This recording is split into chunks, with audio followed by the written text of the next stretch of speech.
السلام عليكم ورحمة الله وبركاته. ازيكم يا حبايب قلبي، عاملين ايه؟ النهاردة احنا هنعمل حاجة حلوة جدا مع بعض وهتنفعنا للفطار وممكن تنفعنا للعشاء. طبعا مع الحر ده محدش بيميل قوي لتحضير وجبات كبيرة فطار او عشاء، فدي وجبة حلوة جدا هتعجبكم. ودي انا استفدت بيها، كنت جايبة لبن مقطع مني، وده طبعا لبن مقطع يعني كنز في البيت. هو ده كيلو من الدقيق، وانتوا شايفين دلوقتي انا حاطه كنت كوبايه من السمنه السايحه، الزبده السايحه، ومعايا ربع كوبايه زيت، وكان نص كيلو من اللبن المقطع، وكان معلقتين سكر، معلقه خميره كبيره، ذره من الملح. ودي كل المكونات بتاعتنا. تمام. انا دلوقتي نخلت الدقيق وحطيت طبعا المكونات الجافه اللي هي السكر انا اسفه برضو، في معلقه بيكنج باودر، ودي بتدي يعني بتخلي العجينه وانتي بتخبزيها بتبقى هشه وحلوه قوي. تمام يا حبايبي. ونزلت دلوقتي بذره الملح وبقلب كل الخامات دي، الحاجات الجافه مع بعض. انا في خطوه انا عملتها، انا قلت لكم معلقه خميره فوريه انا سايباها على جنب، ان هي يعني عشان اتاكد من صلاحيه الخميره. دلوقتي انا نزلت الكوبايه بتاعه الزبده السايحه وبحاول ان انا اغلف بيها كل الدقيق.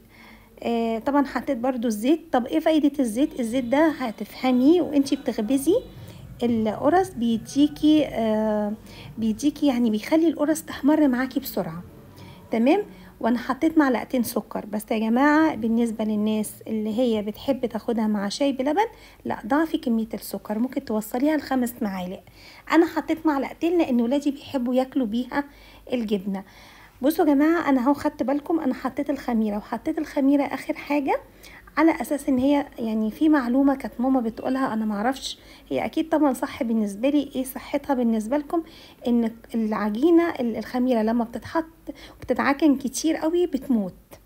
تمام. فانا دلوقتي عجنت فيها على قد ما تقدري. بقى لو حد مضايقك في البيت يعني امسكي العجينه افضلي اضربي فيها ضرب مبرح.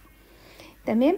وبعد كده سبتها حوالي ساعتين لحد ما حجمها اتضاعف، ومسكتها عملتها كور صغيرة اعمليها زي البقجة كده، وسيبيها تريح حوالي 10 دقايق. تمام. لما تيجي بعد كده تحطيها ما تبططهاش بره وبعد كده ترجعي تحطيها في الصينية، ممكن شكلها يبوظ منك. لا، انت خدي الكورة بعد ما سبتيها تريح 10 دقايق وبططيها في الصواني بتاعتك، وانتي بتاخدي الكور غطيها علشان الوش ما ينشفش منك. هي طلعت كمية حلوة جدا، ودلوقتي انا بخبزها وكان طعمها جميل قوي قوي قوي.